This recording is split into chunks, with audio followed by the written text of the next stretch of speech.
청취자 여러분 안녕하십니까? 아나운서 정정섭입니다. 21대 대선이 약 한 달 앞으로 다가왔습니다. 헌정사상 두 번째로 맞는 조기 대선입니다. 시대적 과제가 산적한 지금 경제회복과 사회통합, 외교 재정립에 대해 이 바람직한 해법을 제시하는 후보들은 누굴까요? 오늘 CBS 매거진 월간 토론에선 21대 대선 주요 쟁점 그리고 더불어민주당과 국민의힘, 국민의힘과 더불어민주당 이 두 당의 비전 또 후보의 몇 명까지 심도 있게 살펴봅니다.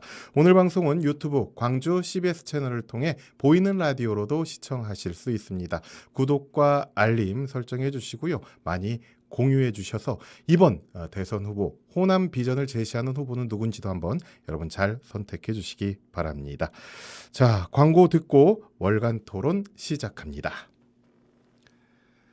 네. 앞서 말씀드린 대로 오늘은 6월 3일 21대 대선을 앞두고 원내 1, 2당이자 보수와 진보 이 대표 두 당의 비전과 포부를 듣는 시간을 준비했습니다. 자, 토론 시작하기에 앞서서 오늘 함께해 주시는 패널분들 소개해 드립니다. 먼저 더불어민주당 양부남 광주 광역시당 위원장 모셨습니다. 안녕하십니까? 네, 안녕하세요.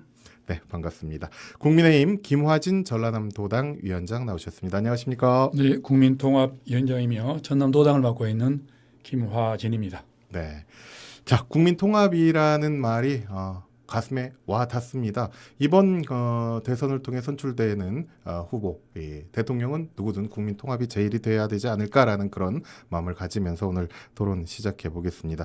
우선 이제 대선이 이제 약 한 달 정도, 40일 정도 딱 남았는데 이렇게 이제 갑작스럽게 시작하는 대선, 헌정사상 두 번째로 치르는 이 조기 대선을 앞두고 당내 분위기는 어떤지 또 각 당의 위원장님들은 지금의 상황을 어떻게 느끼고 계신지부터 한번 들어보겠습니다. 먼저 더불어민주당의 양부남 위원장님부터 한 말씀해 주시겠습니까? 이번에 조기 대선에 대해서 저희 당에서는 압도적으로 정권을 교체해서 내란을 종식하고 민생 경제를 회복하고 헌정 질서를 회복하라는 게 국민의 명령이다. 그래서 우리는 압도적 정권 교체를 해야 된다.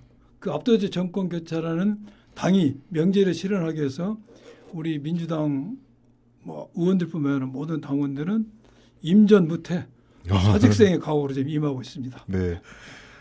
압도적인 정권 교체, 임전문태, 사직생. 그래야지만이 국민 통합이 가능하다고 이렇게 그렇죠. 보시는 이게 거죠. 분열된, 지난번 대선처럼 0.73포인트 차이로 이제 승패가 결정된다면은 국민 통합하는데 아무래도 어렵지 않겠습니까? 그래서 네네. 압도적 정권 교체를 해야지만이 현재 우리나라는 심리적 내전 상태에 빠진 겁니다. 네네. 보수와 진보가 이런 아픔을 치유하고 통합하고 네. 하기 위해서는 힘 있는 정부가 돼야 된다. 그러기 위해서는 압도적 정권 교체를 하지만이 어떠한 정책을 시행해도 탄력을 받을 수 있고 민주적 정당성을 확보할 수가 있다. 예. 자, 김화준 위원장님. 네, 정치적 민도가 그 어느 때보다도 높다라는 것을 제대로 알았어요. 쉽게 말하면은 정치인들이 생각하는 정치적 수준하고 우리 시도민들 국민이 생각하는 정치적 수준이 어떤 면으로 객관적으로 보면 국민들이 더 높다라는 것을 봅니다. 예. 과거에는 대통령이니까 국회의원이니까 그럴 수도 있겠지라는 온정주의가 상당히 있었는데 지금은 그야말로 엄격하게 당신들이 우리를 지도를 하고 편안케 해주려면은 정해진 잣대의 수준에 예. 맞게 가야 된다. 다시 말하면 한비자의 그 법부락이라고 있지 않습니까? 예. 법은 어떤 주의 호화를 막론하고 아부를 하지 않는다. 그런 수준을 원하는 것 같아서 이번 조기 대선에 있어서 우리도 할 말은 굉장히 많이 있기 때문에 예. 그것은 뭐 변명으로보다는 거기에 능히 이겨내고 대처할 수 있는 후보를 만들어냄으로써 네. 당당하게 이재명 후보가 맞서는 대선이 돼야 되겠다. 그렇게 해서는 이 앞전보다도 더더욱더 겸손히 네. 그리고 더 많은 연구를 하고 국민이 무엇을 필요하는 것을 보면서 겸손하게 대처하는 그런 대선이 되도록 최선을 다할 것입니다. 국민을 생각하고 국민의 수준에 맞춰 정치할 수 있는 겸손한 자세의 리더를 이번 조기 대선에서 어떻게 보면 경선을 통해 선출하겠다. 그리고 먼저 이제 이재명 후보가 대통령 후보의 경선에 올라갈 것이다를 염두에 두고 말씀을 해주신 거네요. 그 120%로 120% 인정을 하는 100%가 것이고, 아니라. 네, 네네. 그러니까 네. 이재명 후보에 대한 공부를 또 많이 하고 있고요. 네네. 또 거기에 반하는 또 정서도 있기 때문에 네. 그것을 다 대처한다면은 네. 충분히 따라갈 수 있지 않느냐라는 그런 희망을 가지고 저희들이 있기 때문에 네. 하여튼 후보를 잘 만들어야 되겠다. 예. 이런 내용으로 저희들이 하고 있습니다. 네. 자, 양당만큼이나 우리 광주 전남민들 이번 대선을 치르는 그 마음과 자세도 궁금합니다. 국민의힘과 민주당과 국민의힘에서는 이번 대선을 바라보는 호남 민심이 무엇보다 중요하다고도 두 분 다 계속해서 처음부터 말씀을 해주셨으니까요. 호남 민심 어떻게 읽고 계시는지 먼저 이번엔 김하진 위원장님부터. 민주화의 성지라고 하지 않겠습니까? 저도 민주화 관련 유공자 출신이기 때문에 또 가까이서 많이 들어보면 이제는 정말 우리 광주 전남 시도민이 탄핵을 하는데 굉장히 앞장을 섰고 또 성공을 했기 때문에 네. 앞으로 어떤 정치인에 대해서도 같은 기준을 해야 되겠다. 이런 생각을 많이 가지고 있다는 것을 저희들이 봤거든요. 그래서 이 정치 지도자가 과연 어떤 사람이 돼야 되는가. 예. 깨끗한 사람을 넘어서서 흠결이 없는 후보. 예를 들어서 지금처럼 뭐 전과가 몇 범인에 지금 무슨 혐의로 재판을 받고 있다 이런 것에 대해서는 굉장히 사람들이 예민하고 불안해하는 그러한 분위기이기 때문에 그러한 것을 타파하고 광주 전남 시도민의 정신에 맞게 가기 예. 위해서는 우리가 어떻게 해야 될 것인가. 그것을 굉장히 많이 연구를 하고 있고요. 전 대처를 하고 광주 전남 있습니다. 도민이 뭐 어디나 다 마찬가지겠지만 깨끗하고 흠결 없는 후보를 원한다 이렇게 보시는 거네요. 그 수준을 넘어서서 네.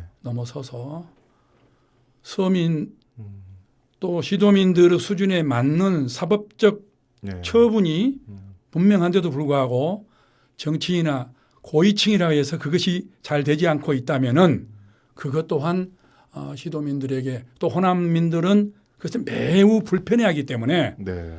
정치에 출마하려는 사람들은 본인이 거기에 해당된다면은 우리 당 같은 경우는 이제 뭐 기소가 되면은 출마할 자격도 없거든요. 이제 그러한 철저한 검증적 잣대를 좀 댔으면 좋겠다라는 것 때문에 저희들이 상당히 예민하게 받아들이면서 예. 대처를 하고 있습니다. 국민의힘에서는 지금 생각하시는 후보가 있으신 것 같아요. 말씀하시는. 뭐 한 두 분 정도 있죠. 예. 예. 뭐 기회가 되면 조금 이따라도 말씀해 주시든지 아니면 지금 말씀해 주셔도 됩니다. 이게 이제 제가 도당위원장이기 네. 때문에 선거는 할 수 없어서 네네네, 개인적으로는 알겠습니다. 말씀 올리겠습니다. 예. 네. 자, 양분남 위원장님. 예, 우리 김하정 위원장님이 말씀하신 것처럼 지도자는 깨끗해야 되죠. 그럼요. 당연히 예. 깨끗해야 되고 국민으로부터 존경을 받아야 되겠죠. 또한 정치는 우리 정치인이 하는 게 아닙니다. 예. 국민이 정치를 합니다. 그런데 이제 제가 뭐 강론적으로 들어가서 어느 특정 후보에 대해서 정과나 어떤 흠결성, 유무에 대해서 이 자리에서 이제 논란이 적절치 않아 보이고요.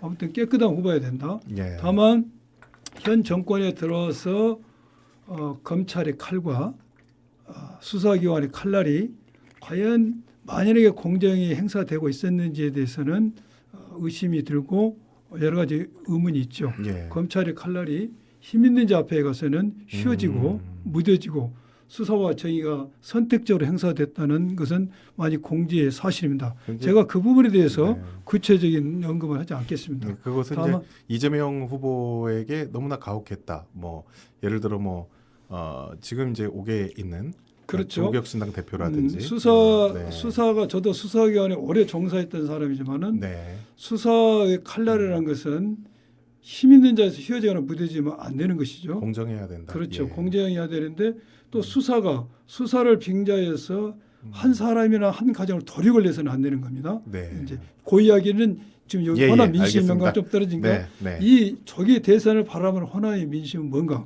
저는 두 개로 요약하면 기회. 호남의 민심은 이번에 조기 대선을 기회로 삼을 수 기회라는 생각이 듭니다. 지금까지 윤석열 정권이 들어서서 많은 우리 경제가 제대로 돌아가지 않았고 예. 많은 민생이 어려웠다는 하소연이 있었습니다. 예. 그런데 어찌됐든 이제 조기 대선을 치르게 됨으로써 우리가 새로운 세상을 꿈꿀 수 있는 기회가 준 네. 것이다. 또한 지금까지 윤석열 정권에서 입틀막이시 무슨 틀막이시 하면서 민의를 억압하는 케이스가 많았는데 새로운 세상을 갈 수가 있다. 예. 또 하나는 다시는 이러한 내란이 일어나고 헌정 질서가 유린되고 민주주의가 퇴행되는 그런 시대를 막을 수 있는 이 기회가 왔다는 생각도 예. 들죠. 특히 우리 호남이는 광주 5.18을 경험이기 때문에 어떤 지역의 사람보다도 계엄에 대한 트라우마가 그렇죠. 강한 예. 거죠. 그런데 이러한 정부가 아닌 새로운 정부를 만들 수 있는 기회가 온 겁니다. 예. 그래서 기회라는 생각이 드는데 또 한편으로는 매우 절박한 생각이 들 겁니다. 네. 예. 만약 여기서 우리가 압도적 정권 교체를 하지 못한다면은 그래서 혹여 보수가 정권을 잡는다면은 이제 우리가 피 흘려서 만들어놨던 민주주의가 후퇴하는 결과를 가져온다. 예. 그래서 호남 민심은 한편으로는 기회다.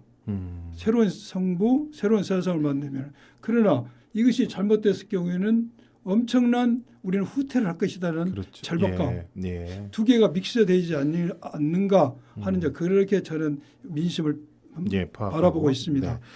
그 기회를 또 어떻게 잡을 것인가도 상당히 중요합니다. 이 방송 듣고 계신 이 호남민들, 광주, 전남 또 전북 이 호남민들을 향한 민주당과 국민의힘에서 내거는 가장 중요한 비전, 좀 한마디로 정의한다면 어떤 것들 있을까요? 위원장님 지금 저희들은 덧붙여서 좀 말씀. 계엄이 일어나고 나서 탄핵이 인용될 때까지 123일이 걸렸습니다. 예. 120일이나 3일 동안에 많은 시민들이 광장에서 아스팔트 위에서 많은 외침이 있었습니다. 예. 그 외침을 담아내는 새로운 대한민국을 만드는 것이죠. 큰 그림에 있어서는 그게 뭐냐? 뭐 저도 이제 대권 후보가 아니니까 뭐 제가 정확히 찝을 수는 없지만 기본적으로 예. 약자와 소수자, 장애인의 삶이 보장되고 약자, 소수자, 장애인. 예, 네. 청년의 미래가 보장된다. 우리 국민의 기본적 삶이 보장되는 기본사회가 구성된다. 그리고 헌정 질서가 확립되고 다시는 민주주의가 퇴행되지 않는 사회, 안전한 사회를 만든다는 것이죠. 예. 그리고 이제 호남 관련 비전도 말씀하신 것 같은데 우리 호남의 비전은 광주시당 비전이 있고 이제 전남 예. 전북 비전이 있는데 제가 전남 전북 정치는 잘 모르겠습니다. 예. 광주시당이기 때문에. 네. 그런데 우리 광주시당에서는 8명의 국회의원과 광주시장, 구청장이 서로 토론해서 예. 7개 정책을 광주시 벌써, 정책으로 예. 중앙당에 보냈습니다. 예. 또 각 구가 가지고 있는 정책을 만들었죠. 그런데 다행히도 중앙당에서 저희 광주시당에서 보낸 7개 정책에 대해서 그대로 수행을 해줬습니다. 뭐 여러 가지 했는데 크게는 광주를 AI 선도 도시로 만들겠다. 또 모빌리티 도시로 만들겠다. 또 문제가 되는 광주 공공항을 이전하겠다라든지 여러 가지 정책이 있고 아시아 문화센터를 3.0 시대를 열겠다. 네. 한 7가지 됩니다. 네. 그래서 또한 전남 전북 전남에 대해서는 우리가 신재생 에너지가 가장 하기 좋은 지역이 그렇죠. 전남입니다. 예, 그래서 신안이라든지 전남에 목포도 대해서는 그렇고요. 예. 신재생 에너지 어떤 고속도로를 만들겠다. 이러고 전북에서는 알리100 산업단지를 만들겠다. 새만금 예. 부재 이렇게 큰 공약이 있는 것 같습니다. 네. 네. 자, 국민의힘 김한준 위원장님. 우리의 이 호남 발전에 대한 명제는 뚜렷해요. 예. 그동안에 뭐 이념적으로 5.18 묘역 참배하는 것으로 달래는 수준으로 가면 안 되고 5.18의 정신을 승화해서 산업 발전과 일자리 창출이 돼야 된단 말이죠. 그래서 첫째가 저희들은 호남 발전이 대한민국 균형 발전의 시작이다. 바로 호남권을 중심으로 하는 메가시티가 서울 규모는 아니지만은 예. 그 이하 규모 정도로 메가시티가 만들어져야 될 것이고 이를 위해서는 첫 번째로 국립의과대학이 전남과 전라북도에 만들어지는 것. 예. 두 번째로는 지역의 대변화를 위해서는 이제는 초광역 교통망이 만들어야 됩니다. 그렇죠. 예. SOC 산업이 발전되지 않으면은 아무래도 물류 산업의 유통 문제가 있기 때문에 그 초광역 교통망을 만들고 예. 세 번째는 AI 첨단 농산업 융복합 단지. 전라북도에 새만금에 엄청난 간척지가 있죠. 또 전남 서해안에 있죠. 동북권에 있단 말입니다. 이런 곳에 수백만 평에 한 2만 명 정도의 청년 일자리를 만들어내면은 AI 첨단 융복합 단지가 없고 거기에 축협, 농협, 수협 등 본부들도 이제는 이 호남으로 오는 것이죠. 예. 또 네 번째로는 반도체 에너지, 바이오, 미래차, 신재생 에너지 이거 현실적으로 이 호남에 와야 됩니다. 네. 그렇지 않으면은 이 발전이 없는 거고요. 다섯 번째 아주 큰 거죠. 서남해안 문화관광벨트를 이 우리 호남에 조성을 해줌으로써 호남에는 명실상부한 갯벌을 중심으로 문화관광, 신재생 에너지로 문화관광이 되는 곳이다. 그래 이제 마지막으로는 우주 우리가 7대 강국에 지금 들어가야 되는데 마치 나로도가 우주산업 클러스터 지금 국가산업단지로 지정이 됐단 말입니다. 예. 이 지정이 돼서 조기에 착공이 되고 완성이 되기 위해서는 네. 광주에서 나로도까지 고속도로가 만들어지고 그곳에 교육, 관광 모든 과학적 기술이 입지가 될 수 있도록 예. 모두가 함께하는 것. 이 정도가 되면은 호남이 그래도 이제 수도권에 거의 버금가는 메가시티로 되지 않겠는가. 네. 바로 이게 우리 국민의힘의 호남 정책적 공약이라고 저는 하고 있습니다. 뭐 더불어민주당 양분남 위원장님도 다 하는 말씀 안 해주셨지만 비슷해요. 예.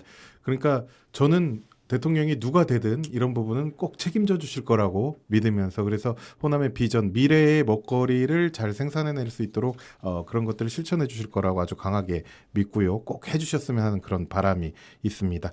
이렇게 이제 말씀하신 좋은 비전들을 실천하기 위해서 지금 이제 양당 모두 지금 이제 대통령 후보 경선을 치열하게 치르고 있는데요. 먼저 이제 더불어민주당은 이번 주말에 호남권 경선을 앞두고 있고 각 후보들이 다 내려왔고 이재명 후보도 오늘 내려왔고요. 예.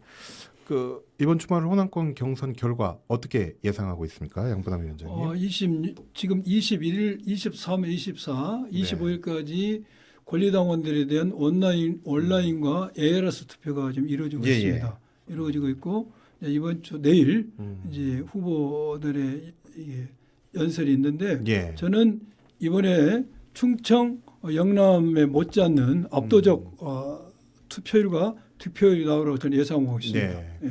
그러니까 9대0 예상하시는 거군요. 90% 이상. 예. 한편 이제 워낙 이재명 후보의 득표율이 높고 세 후보의 모두 비호남권 출신이다 보니까 이번 민주당 호남 지역 경선에서는 이 관심도와 투표율이 좀 낮을 것이다 이렇게 예상을 하고 있고 실제로 오늘 조금 이제 좀 보니까 그렇게 높지 않다 이런 얘기도 있어요. 투표율이. 광주시당에서는 지지자들의 참여 제고를 위해서 그럼 어떤 노력을 하실 계획입니까? 지금 이제 방금 말씀하신 것처럼 저도 그런 언론 기사를 읽었습니다. 네. 그런데 3명의 후보가 비호남 출신은 맞습니다. 네. 그렇지만은 비호남 출신이기 때문에 이 광주의 호남의 경선에 대한 관심도가 떨어질 것이다. 그 예측은 저는 좀 적절치 않다고 생각이 들거든요. 네. 왜 그러냐? 광주의 당원들, 호남의 당원들의 정치 수준이 굉장히 높습니다. 굉장히 높습니다. 지금 민주당에서는 어떤 특정인을 공천을 한다든지 특정한 정책을 방향해서 광주나 전남 쪽 내려줘도 당원들이 수용 안 합니다. 당원들 생각이 다 있어요. 맞아요. 그래서 정치 수준이 높기 때문에 단순히 이쪽 지역 사람이 아니기 때문에 관심이 떨어질 것은 좀 적절치 않아 보이고요. 지금 작년 20대 때 경선 투표율 지금 이틀 지났지 않습니까? 우리가 투표율이. 제가 이제 공개는 하지 않겠는데 지금 뉴스에 언론에 보도에서는 온라인 투표율입니다. ARS를 합쳐야 되거든요. ARS 퍼센트로 이틀 했던 것 오늘가 3일이죠. 이틀 23, 24 어제 했던 결과적으로 오늘 25일 안 지났으니까 훨씬 높습니다. 그렇군요. 훨씬 높고 절대 숫자도 당원이 들어가기 때문에 많습니다. 그래서 뭐 크게 압도적으로 투표율과 득표를 하는 데는 어려움이 없다 생각이 들고요. 네. 저희들이 할 수 있는 일은 저도 계속해서 우리 10만 권리당원들에게 앱잡을 해서 이제 문자를 보내고 있습니다. 예. 저는 시당 위원장이기 때문에 누구를 찍어라 할 수는 없으나 예. 우리가 투표에 경선을 참여해 주십시오. 투표 동료 예. 또 8명의 국회의원들이 자기 지역구에 전부 투표 동료를 하고 있어서 네네. 좋은 결과가 나오지 않을까 저는 그런 생각을 해보고 네. 있습니다. 절대 이제 호남민들이 관심이 높고 제가 질문을 좀 잘못 드렸네요. 비호남 출신이다. 아니 이런 아니 것은, 네. 그런 생각을 가질 수가 가지고 있는데 있는데, 지금 우리 호남 민주당에 6개월 이상 돈을 내는 권리당원이 115만 명이 될 겁니다. 네네. 그 중에서 전남, 전북, 광주가 37만 명이에요. 지금 그 충청과 영남을 합한 것보다 많잖아요. 훨씬 숫자가. 많죠. 예. 33%입니다. 예, 네. 전국 민주당에서 네. 여기에서 어떤 손을 들어주냐에 따라서 달라지죠. 승패가 예. 결정이 나는데 이 호남인들은 정치심이 굉장히 높죠. 네. 그래서 일반적으로 비호남이니까 그래 우리 동네 사람 아니니까 너희들 해봐라. 네, 이건 그건 아니지 않은 생각이 듭니다. 네. 뭐 그래도 사실 뭐 어대명, 구대명이 예. 예.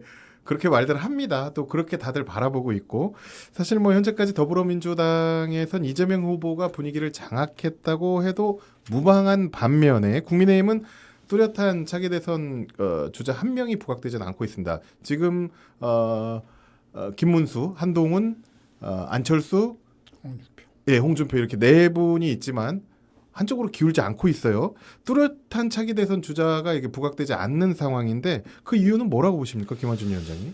뭐 지금 민주당과는 좀 네. 비교되는 경선 후보가 11명에서 시작해서 8명. 8명이 4명 네네. 이제 앞으로 이제 결정될 건데요. 이제 그러한 것도 있을 뿐더러 계엄에 의한 탄핵 조기 대선이란 말이죠. 그러면은 그 어느 때보다도 이 당원들의 선택의 그 심각성 굉장히 높아졌다고 봐요. 예. 저희들이 파악을 해보면은 첫째가 이재명 후보와의 비교 참신성, 그다음에 내란 종식이라는 민주당 캐치프레이스를 헤쳐나갈 수 있는 후보, 그리고 준법 정신에 정말 맞는 후보, 또 시대 정신에 부합하는 시대 정신이라는 것은 지금 뭐 청년층, 예. 수도층, 뭐 중도 이런 시대 정신에 맞는 후보는 누구인가 이러다 보니까 매우 이 고민의 수준이 아주 높아졌거든요. 예. 그런데 반면에 이제 그 애당심을 엄청 가지고 있는 또 어르신층들이 많이 있어요. 그분들. 예.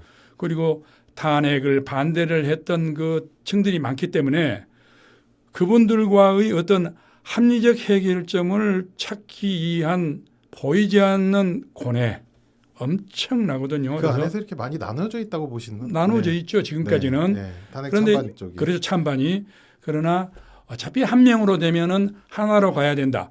국민통합이 우리 당에서부터 이루어지지 않으면은 네. 나중에 뭐 대통령이 누가 된들 아무 필요 없거든요. 그래서 우리 당부터 국민통합이 이루어져야 되기 때문에 저는 그 분야를 전국적으로 다니면서 절대 하나로 가야 되기 때문에 탄핵에 찬성했던 반대했던 그게 문제가 아니라 이제는 국민의 정신 시대 정신에 맞게 헌재에서 자율적으로 국민의 시대 만장일치로 정신을 뭐로 보시는 거예요? 시대 정신은 지금 준법 정신이죠. 그럼 이제 그 윤석열 탄핵 네, 여기서 이제 국민의힘이 입장을 바로 정해야 되지 않습니까? 당연히 그렇죠. 예. 어떻게 보시는 거예요? 그렇죠. 찬성 반대. 그러니까 저희들이 어느 정도 뭐 6대 3으로 뭐 됐다든가 6대 2로 됐다든가 이랬다면 쭉 오는데 만장일치였잖아요. 네. 그러면은 지금, 그것을 그대로 받아들이고 네. 그리고 우리 당 지도부 당이 우리는 헌법재판소의 판결에 승복하겠다고 했거든요. 예. 그럼 승복해야죠.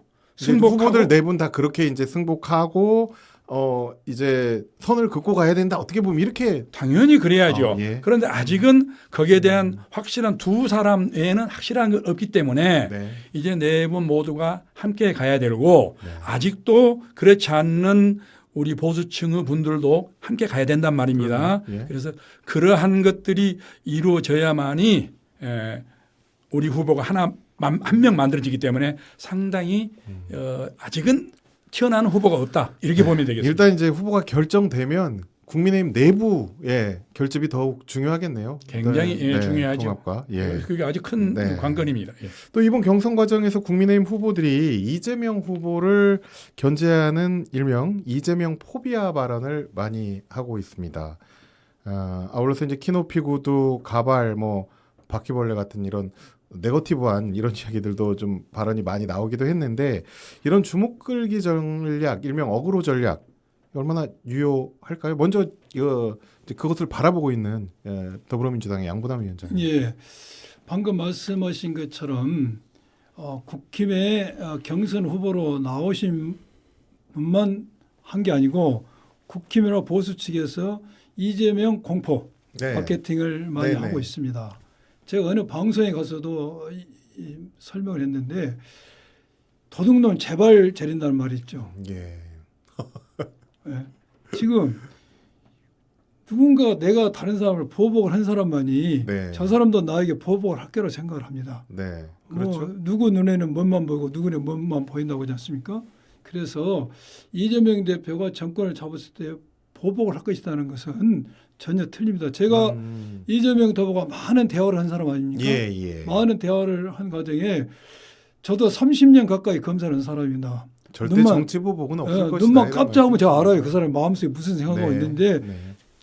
정치 보복을 할 생각이 일개도 없는 분입니다. 음. 또한 본인이 정치적으로도 수없이 검찰로 탄압을 받은 거 아닙니까? 네. 그런데 검찰에 대해서도 뭔가 보복을 하겠다 이런 생각이 없어요. 그래서 이러한 이재명 포비아 이 마케팅은 틀린 전략이다. 오히려 이런 전략을 하면 안 되고, 안 되고. 이게 정책법 국힘에서도 공약으로. 정책적으로 나가야 된다. 그래서 윤석열 내란 수개와의 단절, 선긋 끄기. 예. 단절. 그리고 앞으로 어떻게 정책을 이끌어 나갈 것인지, 특히 국힘이 국민의 입에 국민의 눈에 내란을 동조했던 세력을 비춰주고 있습니다. 예. 이걸 어떻게 극복할 것인가? 네. 그 새로운 대한민국을 이끌기 위해서 어떤 정책적 마인드를 제시할 것인가? 여기에 집중해야 되겠다는 네. 생각이 듭니다. 네. 그래서 국민의힘의 김어준 위원장님 어떻게 해요? 이제 어그로하고 포비아는 좀 구별이 네, 돼야 네. 되지 않겠습니까? 그런데 이제 포비아가 우리 국민의힘의 전략은 아니고 후보들이 근데 그렇게 보입니다. 네. 근데 여론조사에서 네, 보면은 네. 가장 이혐하고 비호감의 1등을 계속 차지하고 있는 게 많이 나온단 말입니다. 네. 그걸 가져다 쓰는 것 같아요. 그렇기 때문에 없는 사실을 만들어 한다는 것은 네거티브적 선거운동에 있기 때문에 문제가 될 수 있으나 없는 사실은 또 아닌 것 같아요. 그래서 그러긴 하지만은 포지티브적인 선거운동을 하기 위해서는 이제 그런 것도 제한을 네. 해야죠. 네. 그리고 이제 또 우리 한동훈 후보에 대한 뭐 이런 것도 여러 가지를 저번에 보니까 토론에 뭐 후보가 나오더라고요. 네. 그런 인신공격, 신체적인 네. 문제점을 가는 것도 국민의힘 내부 경선 토론에서 네, 그런 얘기가 어그로가 나와서. 나왔단 말이죠. 예. 그것도 이제 저희들이 반성을 해야 되고 그럼요. 예. 어차피 한 사람 후보로 될 텐데 네. 또 대선도 역시 가서 대통령 한 사람 되지 않겠습니까? 네. 가장 중요한 것은 국민 통합의 선거를 위한 선거이기 때문에 네. 포지티브적인 선거 운동을 통해서 어그로와 네거티브적인 것은 이제는 지향을 해가지고 대한민국 발전에 도움이 됐으면 좋겠다. 공정한 선거 문화 정착이 됐으면 좋겠다 이렇게 생각하고 있습니다. 네. 자, 21대 조기 대선을 앞두고 더불어민주당과 국민의힘과 더불어민주당의 또 그 비전 정책 전략에 대해 오늘 CBS 매거진 월간 토론으로 진행하고 있습니다. 더불어민주당 양부남 광주광역시당 위원장과 국민의힘 김화진 전남도당 위원장과 오늘 이 시간 함께하고 있습니다. 자, 그럼 각 당 후보의 경쟁력도 한번 짚어볼게요. 오늘 이 시간에 이제 딱 한 명씩 후보가 결정이 됐다면 더 말씀하시기가 조금 더 수월하지 않았겠느냐 이런 생각을 하면서 일단 지금 경선 중이니까요. 자, 각 당 대선 경선 후보들만의 경쟁력이 뭐라고 보시는지 먼저 이제 이재명, 김동연 또 김경수 민주당의 경선 후보 3인의 강점을 한번 부각해 주신다면요. 세 분 다 훌륭하죠. 예, 그럼요. 다 훌륭한데 이제 먼저 우리 이재명 대표의 강점을 보면은 여러 언론에서 국민들이 아는 것처럼 아주 어려운 과정에서 성장해서 우리 그렇죠. 말로 자수성가한 것이죠. 네. 자수성가했고 또한 본인이 성적이 돼서 사법시험 합격했으면 사법시험 합격한 사람들은 다 판검사 되기를 원해요. 예. 그렇지만 본인이 성적이 됐지만은 연수원 다닐 때 내가 노동운동을 하겠다는 약속을 지키기 위해서 판검사를 하지 않았던 분이지 않습니까? 예. 그래서 사회운동을 시작을 했고 그렇죠. 예. 그래서 이제 가난하고 힘없는 자들을 위해서 이제 삶을 시작을 하신 거죠. 그런 점도 높이 평가되고 또 하나 본인이 성남시장에 가서 청년들 위해서 청년 어떤 기본 좀 소득 페이를 예. 줬고 또 경기지사에 있어서도 많은 행정가로서 어떠한 실력을 보여줬죠. 실용적 노선을 보여줬고 또 국회의원이 되고 나서 두 번에 걸쳐서 민주당 당대표를 한 사례가 거의 없을 겁니다. 예. 그러면서 의회주의가 뭔지를 몸에 많이 체화한 것이죠. 예. 또한 지난 대선 때 아깝게 패했지만 대선에 경험을 했고 그러한 모든 것도 훌륭하지만 제가 가장 높이 평가하는 점은 엄청난 수사를 빙자한 검찰로부터 도륙을 당한 겁니다. 정치적 탄압을 받았어요. 어떻게 보면 지금까지 이겨내 왔죠. 이겨냈어요. 예. 예. 그거 정말 어마무시한 겁니다. 네. 몇 년에 걸쳐서 수사를 받았고 또한 칼로 죽임을 당할 뻔했지 않습니까? 예. 예. 또한 여러 가지 어려움이 있었지만 이것을 다 이겨냄으로써 예. 어떠한 어려움이 닥친다 할지라도 이겨서 내공이 생겼다. 우리 DJ 선생님도 어떤 수많은 고난이 있었죠. 중앙정보로부터 예. 많은 위협을 당했지만 이겨냈지 않습니까? 그래서 이러한 점을 저는 장점을 예. 들고 싶고 다른 후보님들도 이 시간 다 쓰시면 좋을 것 같은데. 김동연, 예. 김동연 후보님도 정말 어려운 도가가다 네, 네. 무슨 상고 나왔을 겁니다. 예. 상고나 행실 학교에서 경제부총리가 할 때까지 어떤 행정가로서야 흠 좀- 하나 없이 네. 공직자로서 살아왔고 또 경제 마인드가 있고 그렇죠. 내공이 있다는 보여집니다. 또 김경수 후보는 친문의 적자로서 예. 또 젊지 않습니까? 예. 젊기 때 우리 대한민국 젊은 세대의 미래를 위해서 뭘 할 것인가를 예. 많이 고민할 수 있는 사람이다. 그래서 세 분 다 뭐 훌륭하다는 저는 생각이 듭니다. 이재명 후보에게 한 5배 정도의 시간을 쓰신 것 그래요? 같다라는 생각이 들면서 예. 자 김하진 위원장님, 국민의힘, 예, 김문수, 홍준표, 한동훈, 예. 우리 김문수 안철수까지, 후보는 70년대 반독재 투쟁에 사회운동하시도 민주화운동 참 대단하신 분이고 네. 또 노동현장 노동개혁을 몸소 실천하신 분이기 때문에 이런 분이 우리 보수에 와서 고용노동부 장관 했다는 건 대단한 자산이죠. 그래서 국가 간에 투철한 분이기 때문에 우리 보수 어르신들이 매우 아주 인기가 있는 분이고 그다음에 안철수 후보 같은 경우는 대한민국이 다 아는 백신 개발의 또 아주 선도주자 AI 과학기술의 어떻게 보면 정치인 이런 것이 많은 분이고 또 중도층에서 매우 좀 지지세가 그렇죠. 있기 때문에 안철수 후보도 우리 사실 이제 나경원 후보가 올라갈 줄 알았는데 안철수 후보가 올라갔다. 그런 부분 바로 보시는 거죠? 중도층에서 네. 중대층에서로 네. 안철수 후보 장점이라는 건 상대를 비방하지 않는 네네. 그런 것이 있고요. 한동훈 후보 같은 경우는 그야말로 시대 정신에 맞게 젊은 네. 50대 초반으로서 법무부 장관 출신이고 또 여소야대 전국에서 잘 이끌어왔는데 최근에 이제 당 대표라는 동안에 계엄을 반대했고 예. 탄핵을 찬성하면서 당과 자신의 정치적 어떤 것도 버리고 국민이 먼저다라는 걸 예. 생각하고 있었기 때문에 아마 역사가 평가할 것 같고요.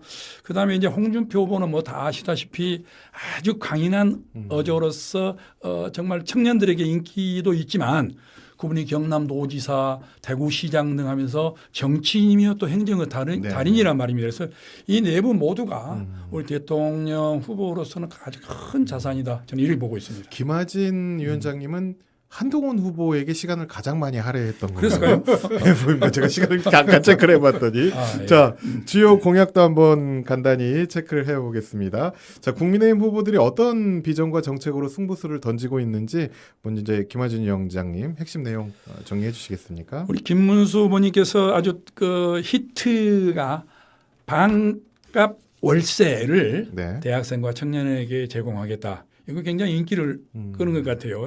어느 후보도 그런 거 안 했었는데, 그다음 제2차 연금 개혁, 연금 개혁이라는 게 얼마나 힘듭니까? 그런데 이런 것을 강인하게 좀 추진하고 네. 유연성 있는 복지로서 육아도 좀 지원하겠다. 국민 정책과 정치를 사회 통합한다라는 거.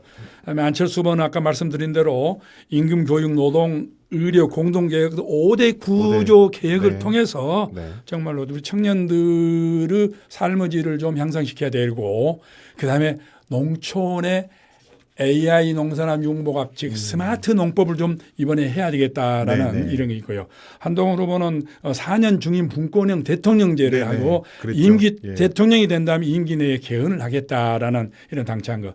AI 반도체 에너지 바이오 미래차 등 예. 5대 혁신 이런 첨단 호남. 것도 했고 네. 서울 중심이 아니라 이제 5대 메가시티를 좀 만들자. 네. 예, 호남 같으면은 아까 말씀드린 대로 새만금 이쪽 예, 예. 서해안 쪽으로 해서 한번 만들어 보자. 이러한 것이 상당히 인기가 있고 그다음에 했던 것이 이제 LTV라고 있지 않습니까? 예, 예. 그것을 좀 규제를 완화시켜서 이제 청년들에게도 취직수요 높여지시키자. 홍준표 후보는 미래 전략 원을 신설하겠다고 그랬어요. 예. 미래 전략원. 그리고 5년간 50조 원을 투자해서 R&D 투자를 확대하고 또 중고등학생들, 대학 학생들 중요한 것을 지금 수시 제도를 대폭 억제해서 다시 수능 중심의 정시. 대학 입시 예. 제도를 개편하겠다. 이러한 것들을 보면은 홍준표 후보의 또 강성 귀족 노조를 협하자. 이런 걸 보면은 대한민국 노동시장에 상당히 혁신적인 거 하고 있는 것 같습니다. 혁신인지는 이제 그걸 좀 봐야 될 것 같다라는 네. 생각이 들고요.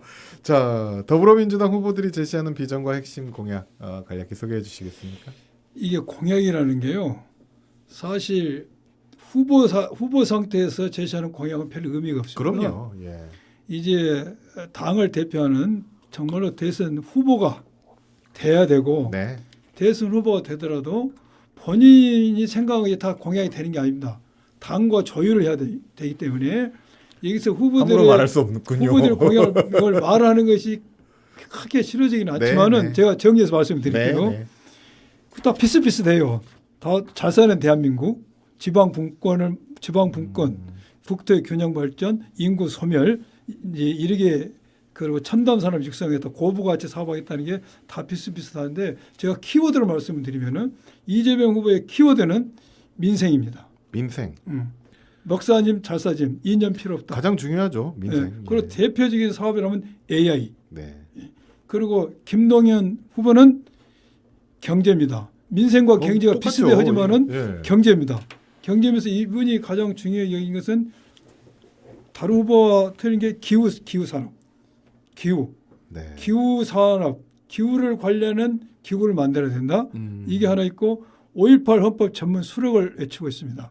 물론 이재명 후보도 지난번에 개헌 예. 문제가 됐을 때 5.18 전문 수력 좀 했다고 이야기를 했죠. 했죠. 예. 세 번째, 김경수 후보의 키워드는 젊음, 정치 구조 혁신입니다.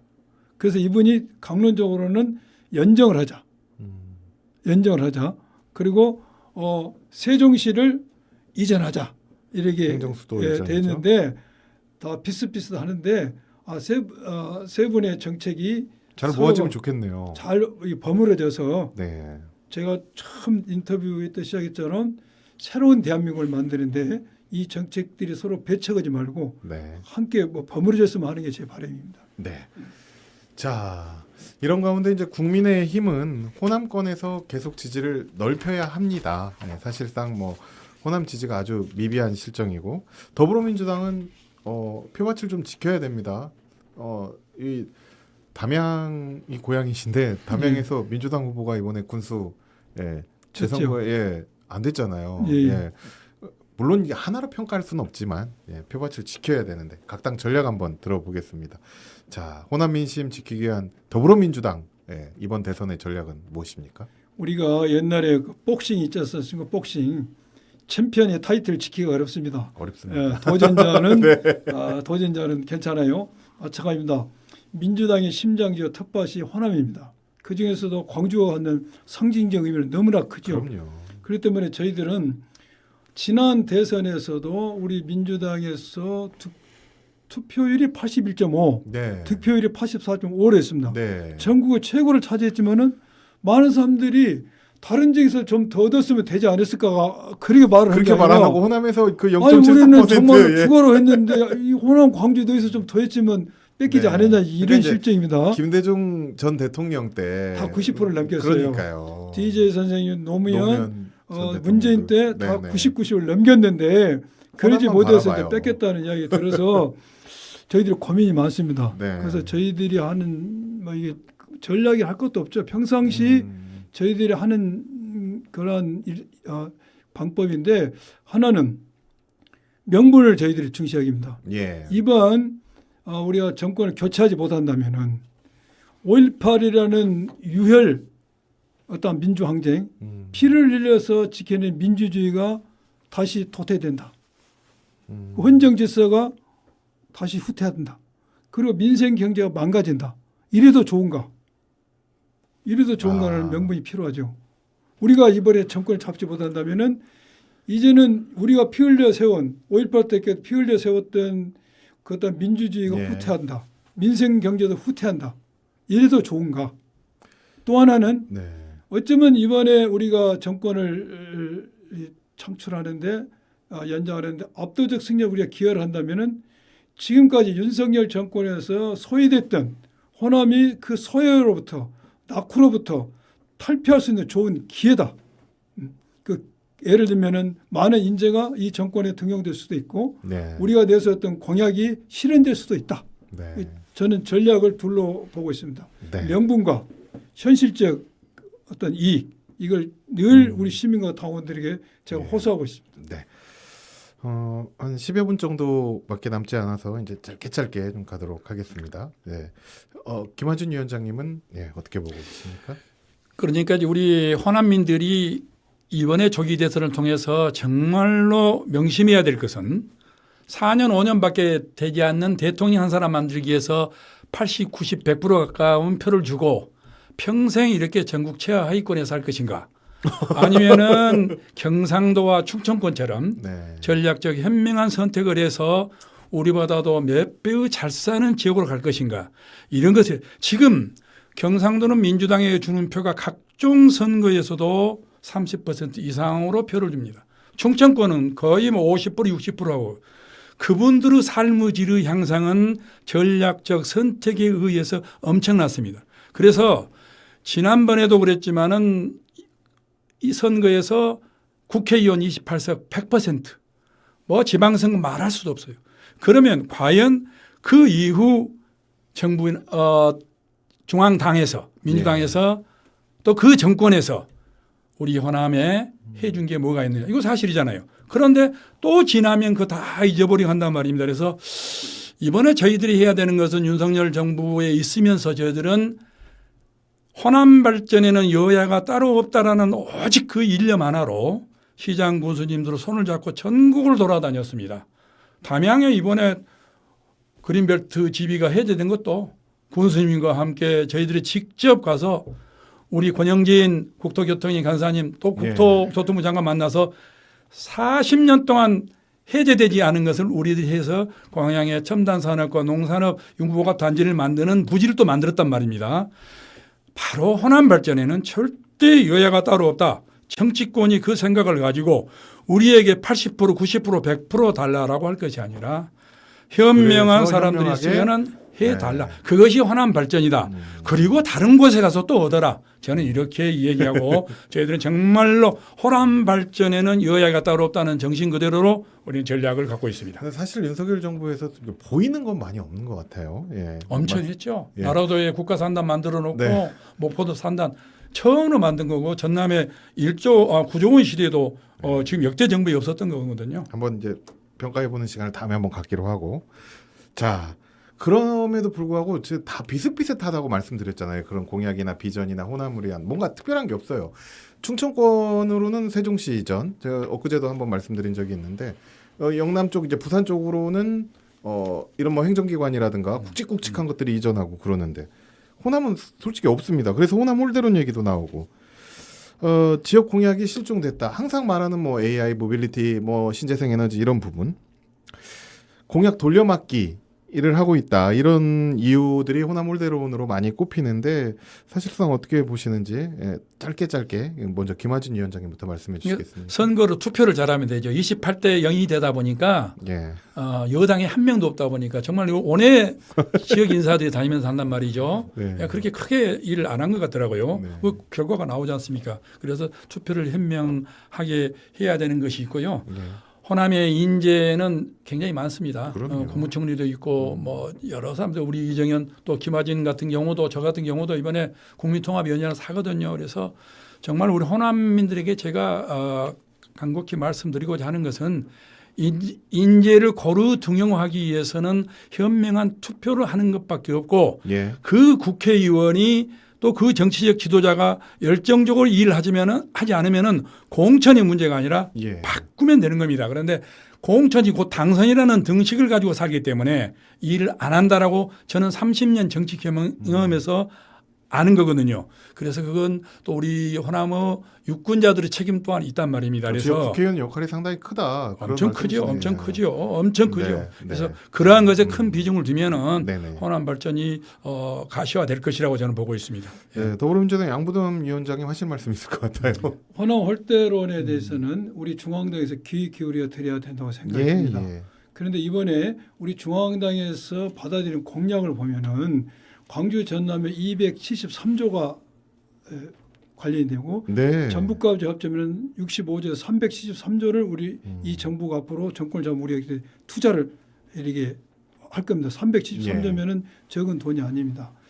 그래서 우리가 꼭 그 생각처럼 그냥 나무자식 취급받고 있다. 그건 아니라는 것이죠. 네. 그리고 돌려막기라고 정책인데 제가 이번에 정책을 쓰면서 보니까 생짜박이는 안 되는 겁니다. 이게 뭔가 진행이 된 거 위에다가 정책을 받아주지 일이 있습니다. 예, 예. 아무것도 아닌 상태에서 하는 것은 너무 이렇게 현실성이 떨어져서 그래서 자칫 돌려막기 아니냐 옛날 쓴 것을 또 쓴 거 아니냐 그런 오해를 받을 수가 있는데 그렇지 않다는 것이고 우리가 아직 대선은 아직 시작 안 했기 때문에 대선 캠프에 누가 들어갈지는 모르는 문제서 예. 인재 문제도 그래 기다려봐야 된다. 또 국회의원도 사실 이렇게 소수 정당이나 이게 원외 교섭단체가 아니면 크게 일하기가 힘듭니다. 그래서 우리가 많은 사람이 민주당 출신 국회의원이 배출되고 있지만은 또 그렇게 몰아줘야지만 일도 열심히 할 수가 있다. 이런 걸 네, 말씀드리고 싶습니다. 두 분 의견이 워낙 나뉘어서. 예. 예. 자, 오늘 그 조기 대선 앞두고 국민의힘과 더불어민주당과 국민의힘 또 비전과 그 전략에 대해 열띤 토론 함께하고 있습니다. 더불어민주당의 양부남 광주광역시당 위원장 그리고 국민의힘의 김하진 전남도당위원장과 만나고 있습니다. 자 여러 여론조사 봐도 그렇고요. 지금까지 치른 여러 대선에서도 그렇고 중도층, 충청권 민심이라든지 경기도 같은 경우 안양도 그렇고요. 이 중도층의 표심이 캐스팅 보드가 될 가능성이 아주 큽니다. 특히 이번에는 더욱 그렇습니다. 많이 중도층이 아주 많아요. 이 표심을 잡기 위한 두 당의 전략도 한번 아직 대선 캠프가 확실히 꾸려진 건 아니지만 간단하게 좀 들어볼까요? 양부남 위원장님부터. 예, 중도층의 표심이 중요하죠. 예. 근데 중도층은 어떤 사회를 원하겠습니까? 진보도 아니고 보수도 아니고 극좌나 극우도 아닌 네. 중도 보수는 어떤 사회로 안정된 사회입니다. 안정된 사회라면은 나의 먹을거리 확보된 민생이 확보되고 그렇죠. 삶의 안정성, 법치가 확립된 세상을 원합니다. 그렇다면은 그러한 사회를 만들기 위해서는 우리가 어떤 민생 경제를 외쳐야 되고 중도 여행을 확장해야 되는 그리고 헌정 질서를 다시 유린되는 일이 없도록 하고 민주주의 지키겠다는 그러한 전략이 필요한 것이죠. 예. 당은 그런 방향으로 나갈 거라고 생각이 듭니다. 네. 자, 국민의힘은 어떻습니까? 지금 작게는 33%에서 중도층이 많게는 38%까지 있는 것으로 조사가 됐어요. 근데 사실상 보면 중도층의 민심이 더불어민주당으로 이번에 조금 더 많이 기울고 있다. 이런 조사들이 사실상 많이 나오거든요. 이제 예. 탄핵 때는 예. 그랬지만은 네. 이제 탄핵 이후에는 다시금 제자리로 돌아오는 또 모습도 보이고 있어서 예.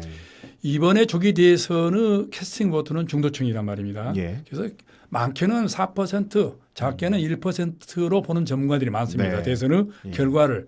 그럼 중도층이 무엇을 바라는가? 정치 개혁입니다. 이 대통령제, 이 단임제 5년은 이건 아니다. 4년 중임으로 해야 된다라는 여론도 굉장히 이 중도층에 많이 있고요. 그다음에 수도권 후 집중화된 삶은 이 모든 국토 균형 발전을 원하는 국민들에게는 바람직하지 않다. 예. 그래서 국토의 분산을 또 바라고 있단 말입니다. 서민 의식도 또 많고요. 그래서 네. 이러한 것들을 저희들이 철저히 파악하고 있기 때문에 중도층을 잡지 않고서는 절대 선거를 이룰 수 없다. 그래서 그럼요. 중도층에 맞는 후보를 만들어내고 중도층에 맞는 전략으로 이재명 후보님과 함께 한판 승부를 벌일 그런 전략을 갖고 있습니다. 예. 자, 한덕수 권한대행 이야기도 안 할 수가 없죠. 말이 계속 많습니다. 일각에서는 뭐 거의 출마가 확실하다 이런 얘기가 더 돌고 있는데 입장을 명확히 하지 않고 노코멘트 중인데요.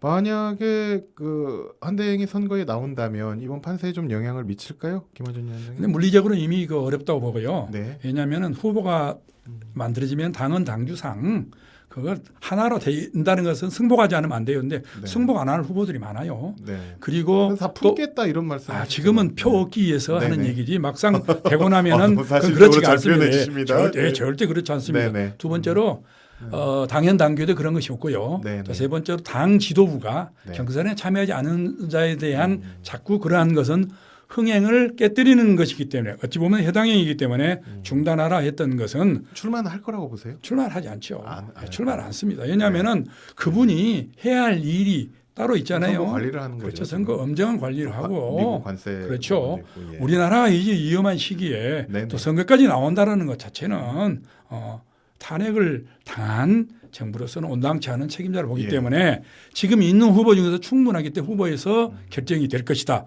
저는 위원장님도 확실하게 이야기하고 예, 있습니다. 예, 말씀 잘 그렇게 됩니다. 해주셨고요. 네. 양부남 위원장님. 지금 4명의 후보가 정했지 않습니까? 네. 그런데 4명 후보가 어제 갑자기 전부 다 그랬어요. 이제 한덕수와 연대할 수가 있다라고 단일할 수도 네네. 발표했습니다. 그것은 방금 우리 김 위원장이 말씀하신 것처럼 보수의 극렬 지지층의 지지를 얻어야 되기 때문에 작전상 충분히 할 수가 있습니다. 네. 그러나 누가 한 당의 후보가 됐는데 단일화를 하겠습니까? 할 사례 없어 그렇죠. 보인다. 상식적으로 그렇죠. 문제는 예. 한덕수 총리입니다. 이 사람이 지금까지 간을 보고 있기 때문에 만약 나오면은 민주당은 땡큐고 국힘은 엄청난 분열을 갈 겁니다. 만약 이 사람이 나왔다. 그러면 친윤을 지지한 세력들이야 단일화해. 못해. 이 세력이 나눠져서 굉장히 분쟁과 논쟁거리가 되고 국힘에는 아주 불리한 상황이 되리라고 저는 생각이 듭니다. 예. 국힘에는 상당히 불리하다. 그러니까 안 나와야 된다. 뭐 지금 관리해야 될 사람이 어딜 나오냐 이렇게 그렇죠. 보는 거죠. 나왔을 때 어디를 비판은 제가 언급하지 않겠습니다. 언론에 네. 여러 번 지금 언급이 됐거든요. 네, 네, 네. 자, 또 하나 이제 살펴볼 게 정당 지지율과 후보 지지율 차이입니다. 더불어민주당과 이재명 후보의 지지율은 비슷하게 가고 있는데 국민의힘은 이제 후보 개개인의 지지율은 낮지만 정당 지지율이 민주당과 좀 비슷합니다. 물론 지금 민주당이 조금 높은 지지율을 보이는 여론조사 상당히 많긴 하지만 이런 좀 차이가 나는 이유는 뭐라고 보세요, 양부남 위원장님? 통상적으로 대선이 되면은 네. 대선 후보자의 지지율이 정당의 지지율보다 높습니다. 그것은 그렇죠? 정당 대선 후보가 지지층을 결집을 하죠. 예. 결집을 하는 효과에서 당연히 높은 게 일반적인 현상인데 네. 지금 우리 민주당은 이제 그 일반적인 현상대로 가고 있는 것인데 네. 국힘은 지금 비동조화 현상이 벌어지고 있습니다. 그것은 후보자의 문제가 있는 것이죠. 예. 후보자의 난립된 후보자들 그리고 후보자들 중에 국민의 관심사인 어떤 탄핵의 강을 걷느냐 안 걷느냐는 문제점. 또 하나는 국힘이 극도로 지금 분열되어 있습니다. 예. 분열되어 있기 때문에 이러한 후보자에 대한 지지가 당보다 떨어지는 비동조화 현상이 나타나고 있다. 네. 저는 그런 생각이 듭니다. 네. 김한준 위원장님. 예, 그 한덕수 총리를 비롯한 그 무소속 후보와 단일화가 상당히 그러한 것도 있을 거라 생각하니 기대의 희망. 근데 그걸 이끌어내고 있는 세력들이 우리 당 세력도 아닌 네. 다른 또 세력들이란 말입니다. 그래서 점차 그게 이제 화합이 되어 가면은 예. 다시 원상태로 올 것이고 당의 지지율과 후보의 지지율이 거의 맞게 가는 것이 정당에도 유리하고 후보도 좋은 것입니다. 예. 언밸런스가 있는 것은 바람직한 당도 아니고 또 바람직한 후보도 아닙니다. 지나치게 후보가 높으면은 당이 낮을 수밖에 없는 거거든요. 네. 그래서 거의 같이 가는 것이 맞는데 아마 우리 당에서는 지금 아주 치열하게 싸우고 있기 때문에 후보들에 대한 비호감도 좀 있으려 봐요. 네. 그러나 이제 5월 3일 전당대회가 끝나고 나서 후보가 선정되면은 다시 어떤 대등한 선에서 충분히 이루어질 것이고 바로 그러한 것이 국민통합이 아니겠느냐. 그래서 네. 우리 당부터 국민통합을 해야 될 것이다. 저는 네. 그렇게 보고 있습니다. 예. 마지막으로 시간이 다 됐는데 정말 짧게 못하신 말씀 있으면 또 경선 계속 진행 중인데 한 말씀씩 해주시고 오늘 또 인사드리겠습니다. 네, 양분환 예. 위원장님부터. 더불어민주당 광주시당 위원장 서울 국회의원 양분함입니다. 제 인사가 늦었네요. 저희 민주당이 이번에 압도적 정권 교체를 이뤄서 여러 국민들이 바라는 우리 광주 시민이 바라는 새로운 대한민국을 만들겠습니다. 민주당에 힘을 실어주시기를 간곡히 부탁드립니다. 감사합니다. 예, 국민의힘 국민통합위원장이면서 전남도당 위원장을 맡고 있는 김하진입니다. 충청도권의 이 전략적 합리적 참 현명한 선택을 보십시오. 얼마나 발전하고 있습니까? 특정 정당은 30년 독주 독점으로 정말 발전이 안 되고 청년이 떠나는 호남이 되고 있지 않습니까? 이번 기회에 합리적 지지를 해 주시고 또 저희들이 그동안 해왔던 것대로 호남 발전에는 여야가 따로 없다라는 마음으로 저희들은 혼신의 열정을 다할 것입니다. 시도민 여러분, 호남 유권자 여러분, 저희들에게 힘을 주시면은 저희 국민의힘도 호남 발전을 위해서 혼신의 열정으로 함께 하겠습니다. 감사합니다. 네. 두 분 말씀 아주 잘 들었습니다. 오늘 정말 열띤 토론이었어요. 지금까지 더불어민주당 양분함 광주광역시당 위원장, 국민의힘 김하진 전라남도당 위원장과 함께 했습니다. 토론 감사드리고요. 네. 다시 한번 또 이렇게 뵐 날, 두 분이 또 함께 뵐 날이 있겠죠? 예, 예. 있었으면 좋겠습니다. 오늘 고맙습니다. 예, 감사합니다. 감사합니다. 네, 4월 25일 금요일 함께한 CBS 매거진 여기서 인사드립니다. 지금까지 프로듀서 김지희, 작가 정효운, 기술 김사무엘, 진행의 정정섭이었습니다. 함께해 주신 여러분 고맙습니다.